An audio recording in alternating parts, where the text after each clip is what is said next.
cannot happen. It could not happen, yet it did. Nothing happened. In front of the neighbors, in front of strangers, and at the king's parade, for God's sake. The king himself could have seen you. No one saw. So the story just spread itself. It was nothing. It was nothing? It was nothing. Tell me if this is nothing. In broad daylight, on a city street, you are standing out in public and your underpants fall down. I can't believe this happened to me. Well, it didn't happen to you. But they will blame me for it.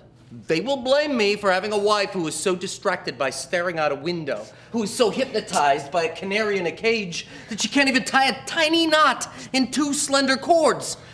I'm sorry, but I am a responsible wage earner. I cannot have my underpants go flopping down because I must bring home $600 a year, plus bear the responsibility of renting out a room so we can put dinner on the table, clothe ourselves, and keep the place heated. The whole event lasted 2 seconds. Haven't you heard? Time is relative. I pulled them up.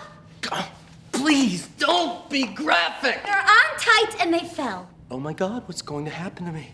I'll be fired. What about my income? Theo! Louise, everything in my world is running perfectly. But here at home, how can the floor be so dirty? How can the clock not be wound? How can the dishes be so piled up? And how, I ask you how, can your panties in broad daylight just fall down? What? You've known me. You've known me since I was a little girl. And? And you know how I like to dream.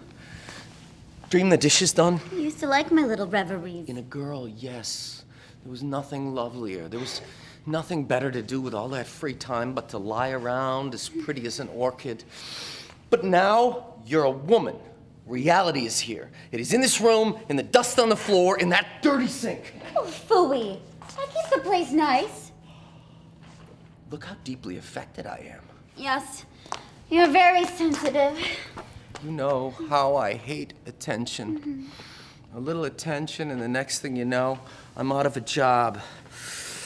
I am a government clerk. I blend in. You know why I never buy you a pretty dress or hat or new coat? Remind me. Because you are much too attractive for a man in my position. Your breasts, your legs, they draw the eyes. My job and your appearance do not go together. Everyone notices you. And it's your fault. My fault. The woman's fault, always. Oh, here we go again.